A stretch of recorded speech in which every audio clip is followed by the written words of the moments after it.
Kitab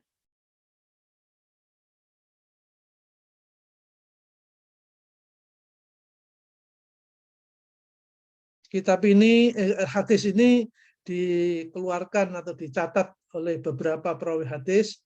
Yang pertama adalah Imam Bukhari dalam kitab Al-Iman.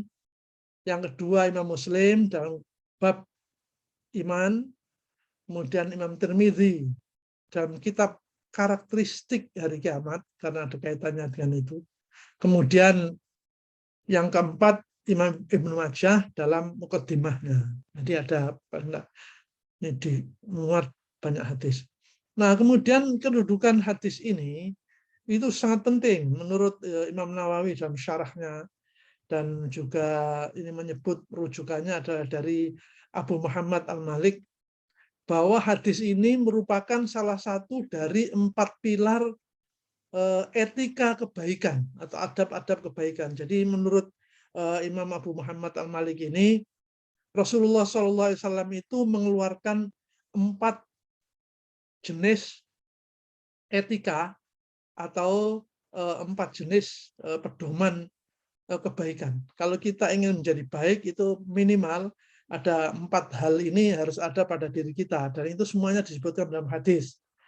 Yang pertama yaitu siapa yang beriman kepada Allah dan hari kiamat, maka berkatalah yang baik atau diam.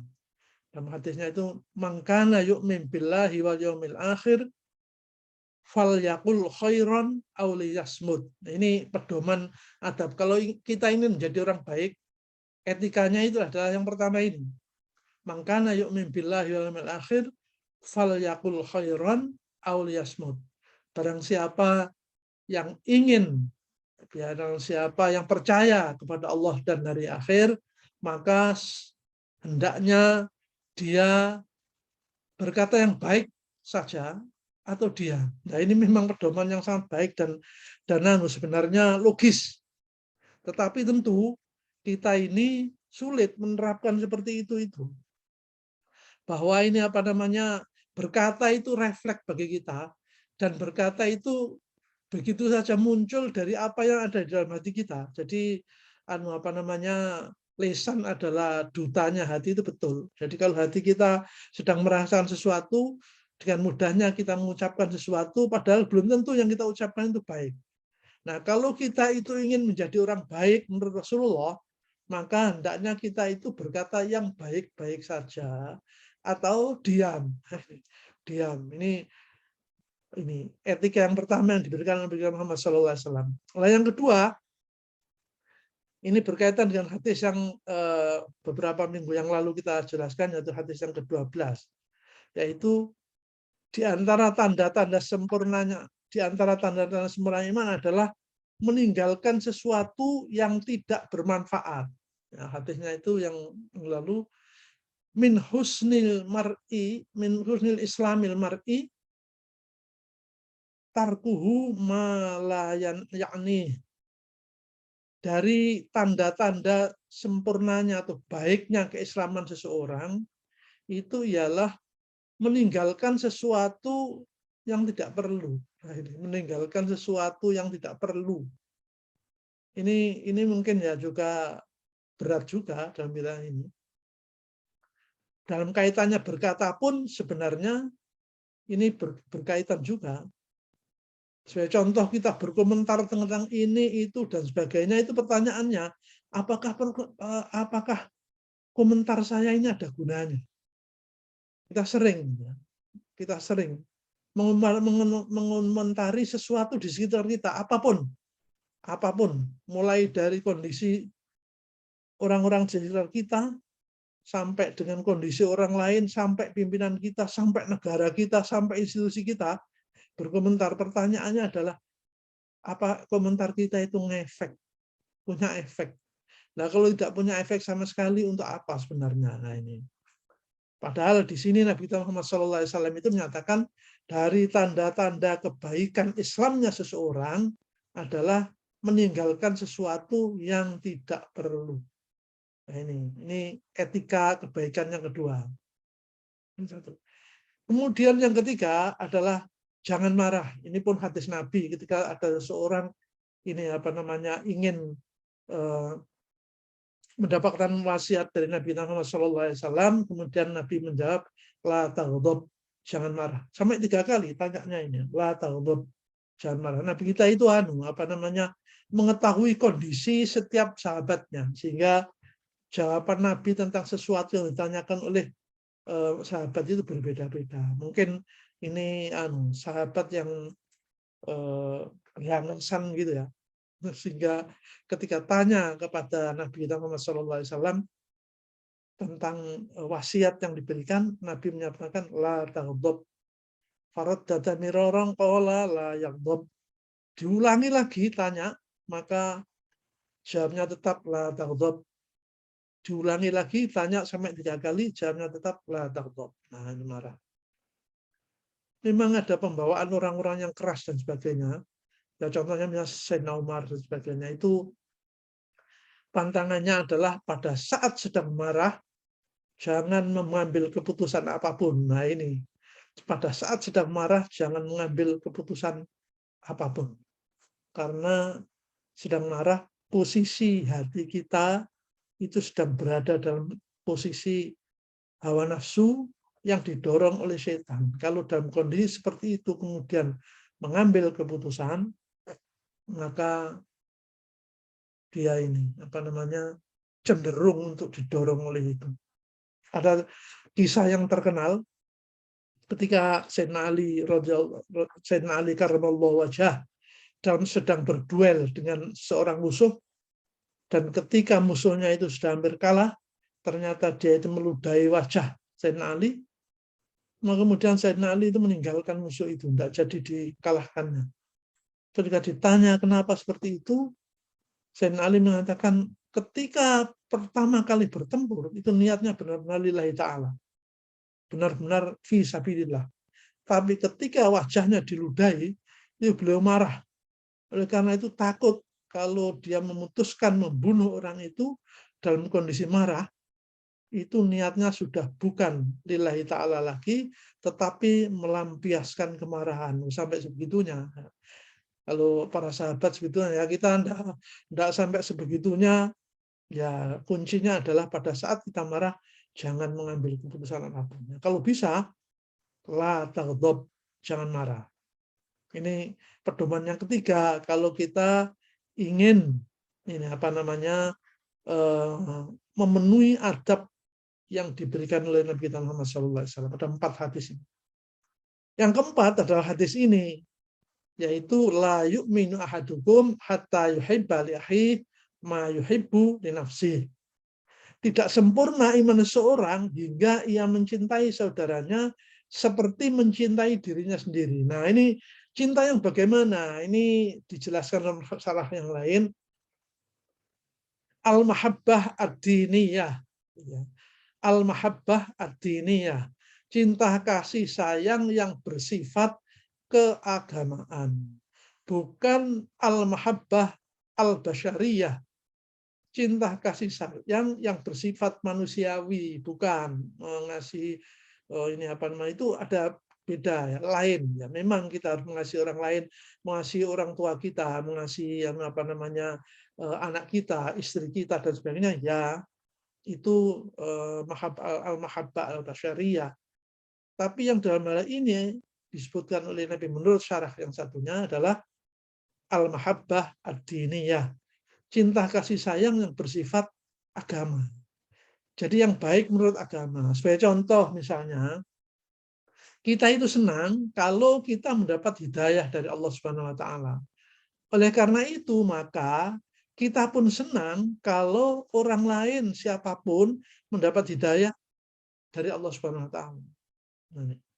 Seperti itu. Jadi kita itu senang kalau kita ini mendapatkan ilmu yang baik dari Allah Subhanahu wa taala. Maka kita pun senang kalau orang lain mendapatkan ilmu seperti yang kita dapatkan dari Allah Subhanahu wa taala. Nah, kecintaan seperti itu, itulah yang dimaksud dengan la yu'minu ahadukum hatta yuhibba li akhihi ma yuhibbu li nafsihi. Itu di sini ini seperti itu. Bahkan ini pernyataan umum. Ya, sekali lagi ini pernyataan umum. Kan tidak ada ininya, tidak ada apa namanya batasannya. Oleh karena itu, siapa saja saudara kita itu, apakah muslim maupun non-muslim, apakah muslim ataupun non-muslim. Dan mahabbah diniyah ini kita suka kalau terjadi bagi mereka. Siapapun, termasuk non-muslim. Contoh misalnya, kita senang kalau orang-orang non-muslim itu juga mendapatkan hidayah seperti kalau kita mendapatkan hidayah dari Allah, mendapatkan petunjuk dari Allah, dan seterusnya. Jadi ini penjelasan seperti itu. Jadi saya lagi, kedudukan hadis ini merupakan hadis yang penting karena bagian dari 4 pilar etika etika kebaikan, 4 pilar adab kebaikan yang diberikan oleh Rasulullah SAW. Yang pertama, man kana yu'min billahi wal yaumil akhir falyaqul khairan aw liyasmut. Barang siapa beriman kepada Allah dan hari akhir, maka sebaiknya dia ngomong yang baik saja atau diam. Kemudian yang berikutnya adalah min husni islamin mar'i tarkuhu ma la yakni. Barang siapa tanda-tanda kebaikan Islam seseorang yaitu meninggalkan sesuatu yang tidak perlu. Dan yang ketiga hadis la taghdab, jangan marah. Dan yang keempat ini la yu'minu ahadukum hatta yuhibba li akhihi ma yuhibba li nafsihi. Tidak beriman, tidak sempurna, maksudnya tidak sempurna imannya, bukan hilang gitu enggak. La yu'minu ahadukum, tidak sempurna iman seseorang dari kamu sehingga mencintai saudaranya sebagaimana mencintai dirinya sendiri. Nah, kemudian penjelasan dari syarah hadis ini, fiqhul hadisnya. Yang pertama, cinta kasih sayang itu untuk persatuan. Ini yang karena apa? Karena tujuan diturunkannya agama Islam itu salah satunya adalah membentuk masyarakat yang bersatu, rukun, satu sama lain, ta'awun, tahabbub, dan sebagainya. Saling kerjasama, saling menyayangi. Oleh karena itu, maka kita kaum muslimin, sebagai anggota dari suatu masyarakat, itu sikap dasarnya harus menyayangi satu sama lain. Ya, ingin agar orang lain pun mendapatkan kebaikan sebagaimana sesuatu yang baik kita terima. Ini yang kalau semua, sekali lagi, kalau semua anggota masyarakat itu seperti itu, maka ini menurut rumusnya Nabi Muhammad SAW, masyarakat itu akan bersatu, akan rukun satu sama lain. Tidak ada saling mencelakakan, saling mengancam, atau bahkan saling menjelekkan, atau bahkan juga saling mencaci maki, tidak ada. Kenapa? Karena mencaci maki, dicaci maki orang, dijelek-jelekan orang, dicelakakan orang, itu tidak kita sukai. Sehingga kita pun tidak akan melakukan hal seperti itu kepada orang lain. Nah, kalau disederhanakan bagi orang Jawa itu, kalau tidak mau dicubit, jangan mencubit orang lain. Jadi sederhananya orang Jawa seperti itu. Jadi kalau kita tidak mau terjadi sesuatu pada diri kita, maka kita pun harus tidak melakukan seperti itu kepada orang lain. Jadi itu landasan untuk mendapatkan persatuan, untuk mendapatkan kasih sayang satu sama lain. Ini yang kedua, ini penjelasannya. Keimanan yang sempurna. Ini maksudnya Rasulullah Muhammad SAW itu telah mengajarkan seperti hadis yang kedua dulu, yang hadis Jibril itu ya. Hadis malaikat Jibril turun kepada Nabi kita Muhammad SAW di hadapan para sahabatnya. Berpakaian serba putih, kemudian bersih sama sekali, rambutnya hitam, tanpa tanda-tanda safar, tanpa tanda-tanda kekotoran dari perjalanan jauh, tetapi para sahabat juga tidak kenal orang itu. Nah, ketika itu malaikat Jibril bertanya tentang apa itu iman, apa itu Islam, apa itu Islam, apa itu iman, dan apa itu ihsan. Nah, salah satu yang dijelaskan oleh Nabi kita Muhammad SAW, iman adalah 6 yaitu iman kepada Allah, iman kepada Rasulullah, iman kepada kitab Allah, iman kepada malaikat Allah, iman kepada hari kiamat, dan iman kepada takdir. Itu pondasi imannya.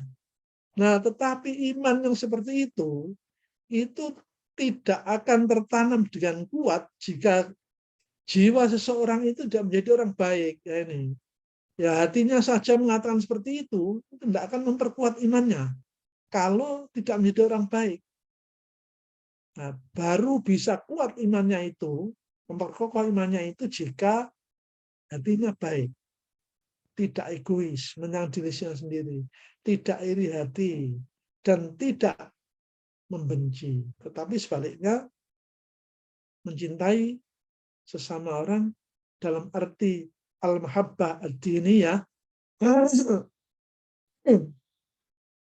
cinta kepada orang lain dalam cinta yang bersifat agama, itu sama dengan cinta kepada dirinya dalam agama. Jadi hadis ini menjelaskan tentang bagaimana menyempurnakan iman. Walaupun di dalam hati sudah tertanam 6 rukun iman seperti yang dijelaskan dalam hadis Jibril itu, tetapi menurut Rasulullah Muhammad SAW akan lebih sempurna imannya itu jika kita menjadi orang baik. Dan orang baik itu yang bagaimana? Orang baik itu tidak egois, tidak iri hati, tidak membenci, sebaliknya menyukai dan mencintai orang lain secara agama, sebagaimana mencintai dirinya sendiri. Nah, ini penjelasan yang kedua. Nah, dalam penjelasan yang lain, itu ada hal-hal yang perlu dilakukan oleh seorang mukmin agar imannya itu lebih sempurna. Yang dijelaskan dalam syarah ini, yang pertama seperti disebut dalam hadis itu, mencintai kebaikan bagi saudaranya sebagaimana mencintai kebaikan untuk dirinya, yang pertama. Yang kedua, mengingatkan saudara muslim yang lain secara baik dan tidak menyinggung perasaan. Nah ini, yang kedua ini, kadang-kadang kita itu terdorong oleh emosi, melihat orang lain berbuat tidak baik, inginnya itu menasihati, tetapi justru menyakitkan hati. Ini. Menasihati itu harus dengan kalimat yang baik, itu persyaratan. Supaya apa? Supaya tidak menyinggung perasaan. Bahkan ada bahkannya. Dalam hadis lain disebutkan kalau kita itu menasihati orang di hadapan orang banyak, dan apalagi dengan menggunakan kata-kata yang kasar dan menyakitkan, kata-kata yang lugas saja itu sudah berpengaruh. Itu tidak dianggap sebagai menasihati, tetapi dianggap sebagai mempermalukan. Nah ini. Jadi sekali lagi kita memang untuk menyempurnakan iman kita itu perlu menasihati orang lain. Ya sama dengan dalam Al-Quran, tawasau bil haqqi wa tawasau bis sabr. Saling berwasiat kepada yang benar dan saling berwasiat tentang kesabaran itu. Tetapi persyaratannya adalah dengan cara yang baik dan tidak di hadapan orang banyak. Ini kalau tentang nasihat ini yang terkenal itu adalah perbandingan antara Nabi Musa Fir'aun dengan kita dan orang yang kita nasihati. Nah, yang terkenal pada saat itu adalah ceritanya Harun al-Rashid, Khalifah Bani Abbasiyah, yang termasuk khalifah yang adil. Ketika seorang datang menasihati dengan kalimat yang kasar, dengan kalimat yang menyinggung perasaan, maka Harun al-Rashid itu tanya pada orang yang menasihati itu, apakah aku ini lebih jelek daripada Fir'aun? Dia mengatakan tidak. Apakah kamu itu lebih baik dari Nabi Musa? Dia juga mengatakan tidak. Baru Harun al-Rashid mengatakan Nabi Musa saja diperintahkan oleh Allah menasihati Fir'aun dengan kalimat yang lembut. Qaulal layyina, kata-kata yang lembut. Bagaimana mungkin kamu yang tidak lebih mulia daripada Nabi Musa dan aku tidak lebih jahat daripada Fir'aun, bisa kamu nasihati dengan kata-kata yang tidak baik. Nah ini hadirin sekalian, memang kita itu ada emosi di dalam diri kita. Dan kalau kita melihat sesuatu yang kita tidak sukai, sering emosi itu muncul. Nah ini menjadi bawaan yang tidak diperbolehkan dalam etika memberi nasihat.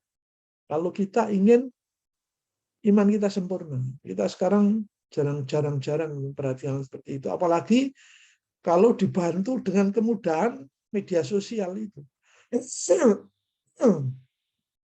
Kita dengan mudahnya menghardik seseorang dengan kalimat-kalimat tertentu, bahkan orang lainnya kadang-kadang kita tidak kenal. Karena dia itu pejabat atau apa, kita hardik dengan kata-kata kasar, bahkan juga dengan caci maki, dengan alasan kita ingin memberi nasihat. Bagaimana kita bisa memberi nasihat? Kita nulis di media sosial, itu menyebarkan saja, orangnya sendiri belum tentu membaca, dan seandainya pun membaca, bisa saja dia sakit hati karena kesalahan kita dalam menyampaikan melalui kalimat-kalimat yang kasar. Ini yang kedua, yang kalau kita ingin sempurna iman kita, di samping mencintai orang lain seperti mencintai diri kita saling memberi nasihat, tapi nasihatnya dengan qaulal layyinan, dengan kalimat-kalimat yang lembut dan tidak di hadapan orang banyak. Yang ketiga, ini kalau kita ingin sempurna iman kita, yaitu berlaku adil dan segera memenuhi hak saudaranya sebagaimana dirinya ingin diperlakukan seperti itu. Jadi kalau ini kita itu ingin segera mendapat pertolongan kalau ada sesuatu yang terjadi kira, kita pun harus bersikap seperti itu, harus adil, segera menolong. Kalau ini kita tidak ingin diperlakukan tidak adil, maka kita pun tidak berlaku tidak adil pada orang lain dan seterusnya. Kalau kita ingin mengundang orang lain dan kita didatangi, maka kalau kita diundang orang lain, ya kita harus datang. Seperti itu, adil. Banyak ini yang sering dikeluhkan oleh masyarakat itu ya. Ada orang-orang yang kemudian ini dalam satu keluarga kampung ada orang-orang yang sukanya itu tidak ikut kerjasama. Kalau diajak kerja bakti tidak mau, dan sebagainya. Nah, kalau kita tidak ingin seperti itu, maka kita harus adil. Kalau diajak kerja bakti kita mau, kalau diajak kerjasama kita mau, dan seterusnya. Nah ini 3 hal ini merupakan hal-hal untuk menyempurnakan iman menurut hadis, syarah hadis ini. Fiqhul hadis yang selanjutnya, yang ketiga, ini mencintai orang lain sebagaimana mencintai diri sendiri itu merupakan sifat istimewa bagi seorang muslim. Ini menurut syarahnya ini. Dan dikuatkan oleh Nabi hadis yang dijelaskan oleh Imam Tirmidzi, cintailah suatu kebaikan untuk orang lain sebagaimana kamu mencintai suatu kebaikan bagi dirimu sendiri. Niscaya kamu menjadi muslim yang baik. Nah, ini oleh karena itu dari pensyarah atau penjelas dari hadis ini disebutkan sifat seperti itu merupakan keistimewaan bagi sikap kaum muslimin. Maksudnya apa? Maksudnya sebenarnya kalau kita ini menjadi muslim yang baik, maka ini kita mesti punya sifat seperti itu. Adapun sikap orang lain non muslim belum tentu punya sikap seperti itu karena tidak punya landasan etika kebaikan seperti yang ditanamkan oleh Nabi Muhammad SAW kepada kaum muslimin. Nah, kita ini sekarang ini fenomenanya justru kadang-kadang beda. Banyak orang-orang dari sisi non muslim yang ini memiliki sikap ini. Bagaimana orang-orang yang muslim itu ini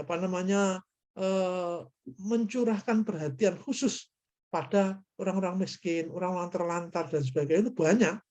banyak sekali contoh-contoh seperti itu.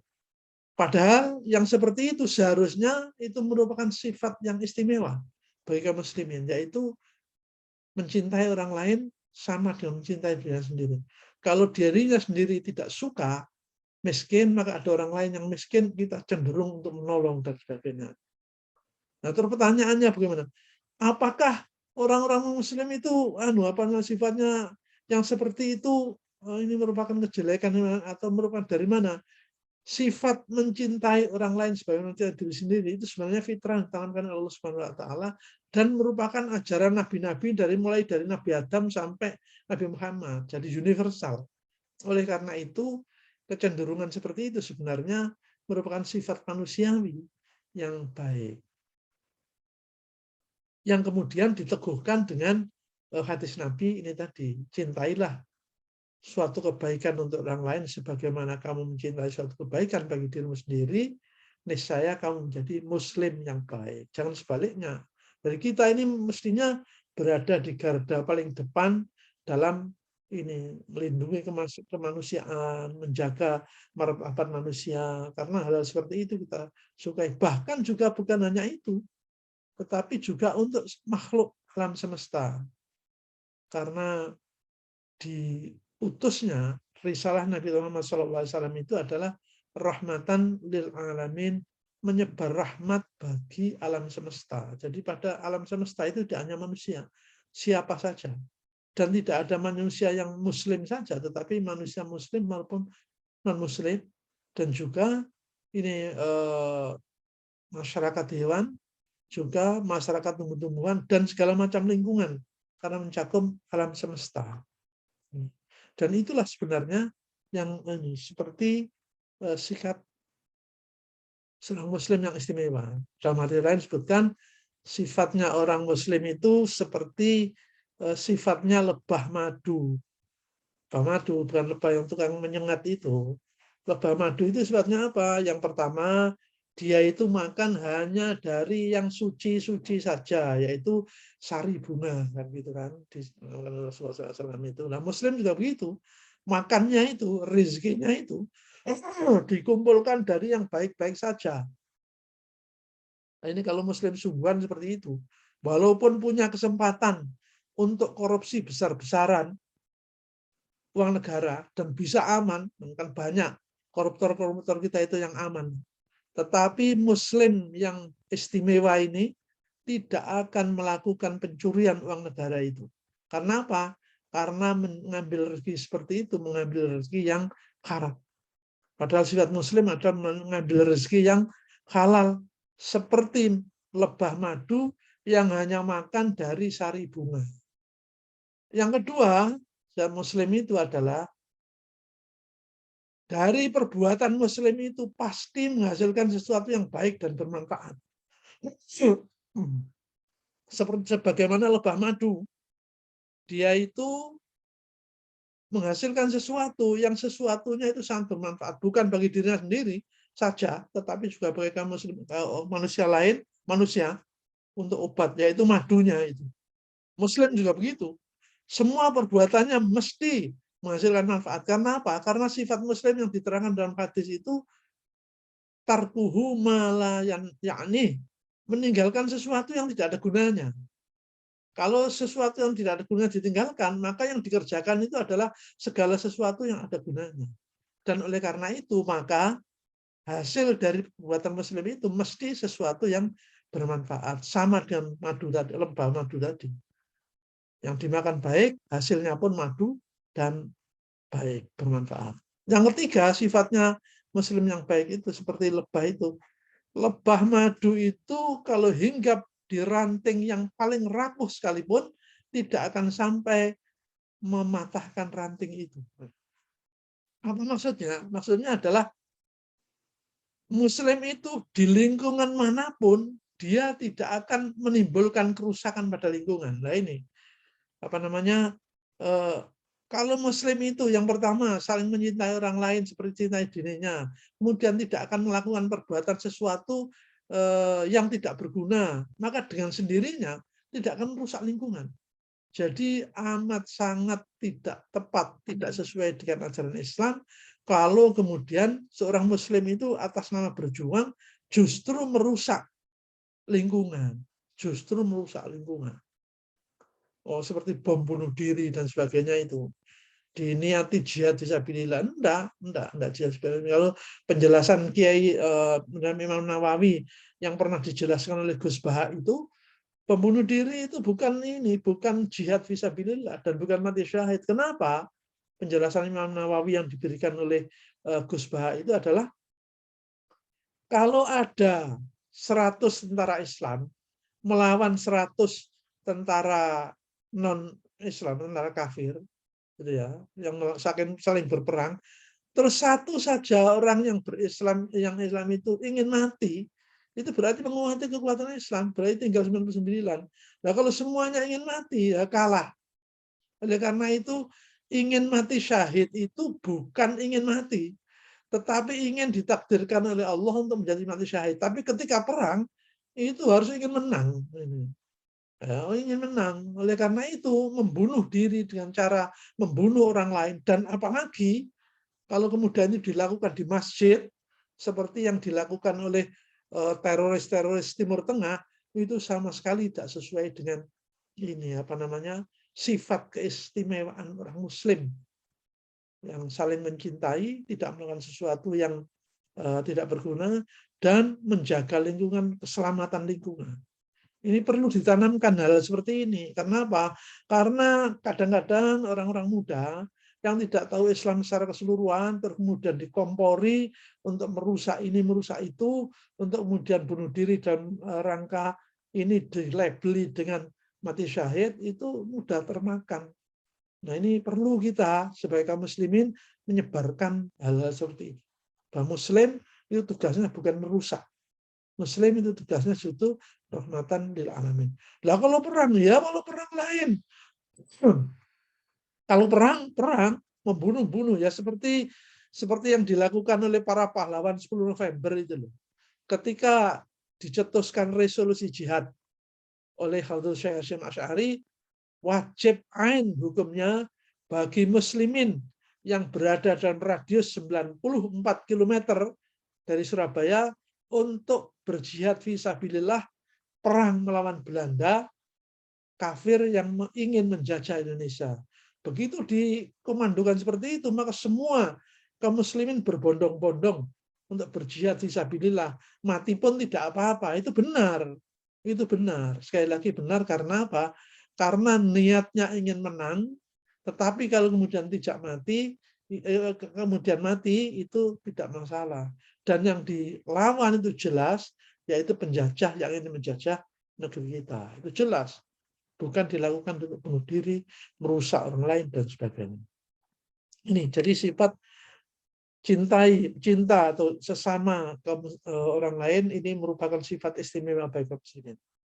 Nah, berikutnya penjelasan hadis ini adalah dalam kaitan dengan suka atau mencintai atau mahabbah ad-diniyah kepada orang lain itu, kita boleh berlomba tetapi dalam kebaikan. Oleh karena itu disebutkan boleh kita itu iri hati tetapi untuk kebaikan. Contoh misalnya iri dengan kesalahan orang lain. Melihat orang lain, Masya Allah, orang lain itu ternyata penghasilannya sama dengan kita, dengan saya. Sama-sama pegawai negeri, pangkatnya sama-sama profesor, gajinya tunjangannya sama. Ternyata dia itu infaknya jauh lebih besar daripada saya. Sebaiknya saya itu ya harus seperti itu. Nah, kalau seperti itu boleh. Jadi iri hati untuk kesalahan. Boleh. Iri hati untuk kesalahan yang lain, misalnya berilmu, orang ini kok ilmunya tinggi sekali, pintar sekali, menguasai bidangnya. Saya kok enggak begitu, saya harus seperti itu. Ini iri yang baik. Ya sekali. Orang itu sama dengan saya, sama muslimnya, tapi amaliyahnya, kerjasama dengan orang kok baik sekali seperti itu. Saya ingin seperti itu. Hal-hal seperti itu boleh dilombakan, bukan dilombakan ya. Boleh kita bersikap berlomba-lomba bagaimana kebaikan. Nah, hadirin sekalian, kalau betul kita ini sebagai Muslim individu itu bisa melakukan seperti yang dijelaskan oleh hadis ini, maka insya Allah kita dan lingkungan kita itu menjadi baik. Sudah mencintai satu sama lain, tidak melakukan kejelekan pada orang lain, dan berlomba-lomba untuk kebaikan. Nah, kalau betul seperti itu, ini insya Allah masyarakat yang terbina itu akan benar-benar baik. Karena ini rumus-rumus yang diberikan oleh Nabi kita Muhammad SAW. Dan Nabi, fungsinya, risalahnya adalah membuat kita ini menjadi baik, sehingga kita ini selamat di dunia ini dan di akhirat nanti. Nah, kemudian yang terakhir, keimanan dan kecintaan kepada sesama Muslim itu, sesama manusia itu akan menciptakan masyarakat yang bermartabat. Ya, seperti tadi yang saya jelaskan, bahwa kalau anggota-anggota individu itu satu, saling mencintai satu sama lain. Kemudian yang kedua, tidak menyakiti satu sama lain. Yang ketiga, tidak berbuat sesuatu yang merusak lingkungan, baik itu masyarakat dan sebagainya. Maka masyarakat itu menjadi bermartabat. Kita ini saat ini pun masih iri hati dengan kebaikan-kebaikan masyarakat di luar kita yang itu tanda-tandanya itu justru lebih baik daripada kita. Kita melihat di negara-negara lain, negara-negara kecil yang tidak sekaya negara kita, tetapi para pemimpinnya itu memberi contoh kesederhanaan kepada masyarakatnya. Para menteri, para wakil rakyat ke kantornya pakai sepeda biasa, rumahnya tidak mewah, kemudian kehidupannya tidak glamor dan sebagainya. Ya ada zaman sekarang pemimpin-pemimpin kita yang sederhana seperti itu ada, tetapi perlu dicontohkan secara masif. Agar apa? Agar masyarakat itu labelnya itu secara masif adalah masyarakat yang bermartabat. Seperti dicontohkan oleh masyarakat-masyarakat lain di negara-negara lain yang justru mayoritas non-muslim ini. Ini PR kita bersama. Kalau kita bisa membina masyarakat seperti itu berarti kita membantu risalah Nabi kita Muhammad SAW, yaitu menebarkan rahmat bagi alam semesta. Ini ada hadis yang diriwayatkan Imam Bukhari, orang mukmin dalam hal saling mencintai dan menyayangi seperti satu jasad. Ini metaforanya seperti itu, ibarat seperti itu. Jika anggota badan sakit, maka anggota badan yang lain ikut merasakan sakit, sulit tidur, demam, dan sebagainya. Itu harusnya seperti itu. Kita melihat saudara-saudara kita, sesama Muslim, masih terbelakang, kita tergerak hati kita. Bagaimana kita memikirkan pendidikan saudara-saudara kita itu. Kita melihat saudara-saudara kita sesama Muslim masih terbelakang dalam hal ekonominya, bahkan makin terhisap ekonominya oleh pihak-pihak yang tidak bertanggung jawab, sehingga makin miskin secara struktural dan sebagainya. Kita tergerak hati kita karena ikut merasakan sakitnya, bagaimana kerja keras setiap hari dan sebagainya, hasilnya tidak ada.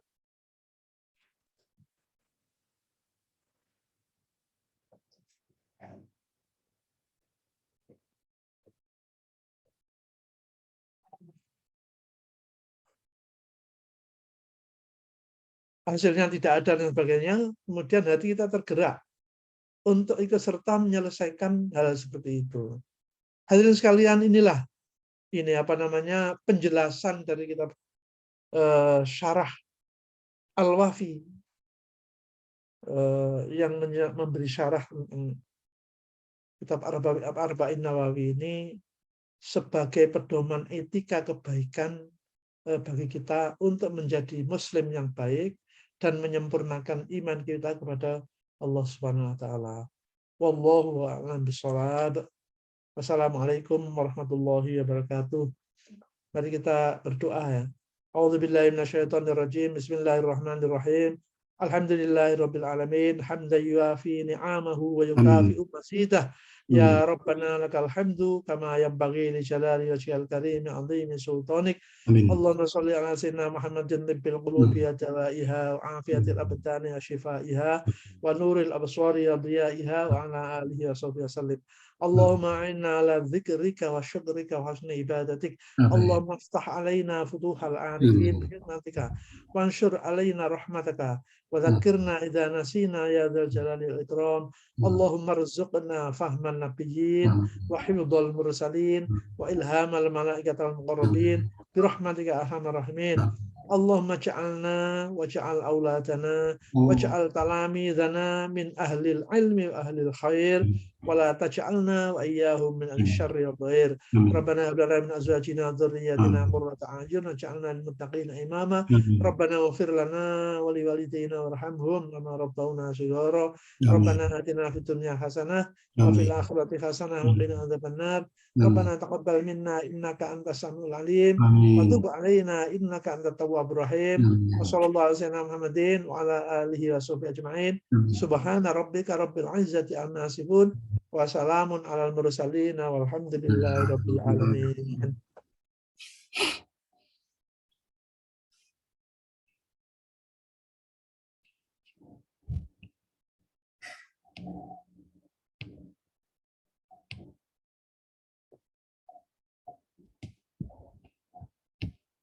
Ini Mas ya.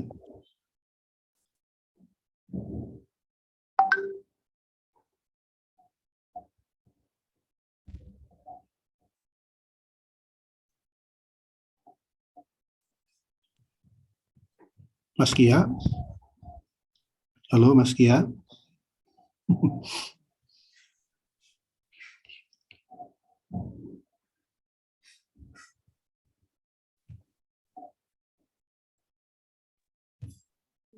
Moderatornya gak nyimak. Ada keturun kelihatannya nih. Oh, barangkali kalau sudah selesai mau ditutup, kalau ada yang bertanya barangkali ya kita diskusikan, monggo, atau ada yang mau nambahi ya monggo. Monggo Bapak Ibu yang mau bertanya silakan. Tertidur kayaknya. Monggo silakan Bapak Ibu kalau ada pertanyaan. Masih ada waktu 15 menit sampai jam 6, silakan.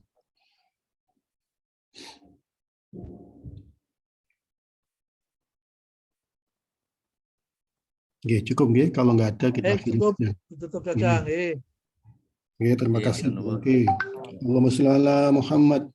Allahumma sholli wa sallim alaihi. Monggo silakan undur diri Bapak Ibu.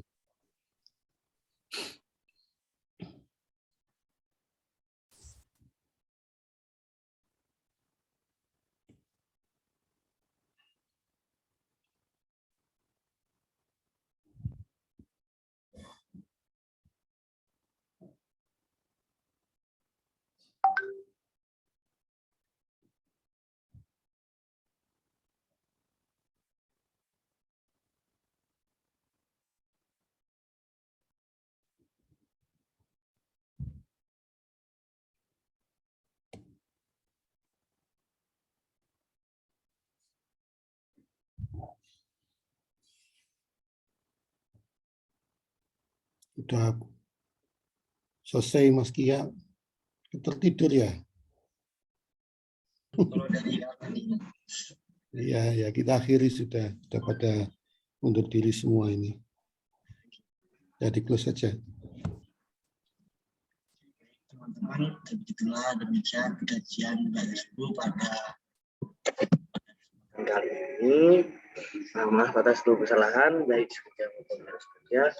Mari kita tutup dengan pembacaan kafaratul majelis. Subhanakallahumma wa bihamdika asyhadu an la ilaha illa anta astaghfiruka wa atubu ilaik. Assalamualaikum warahmatullahi wabarakatuh.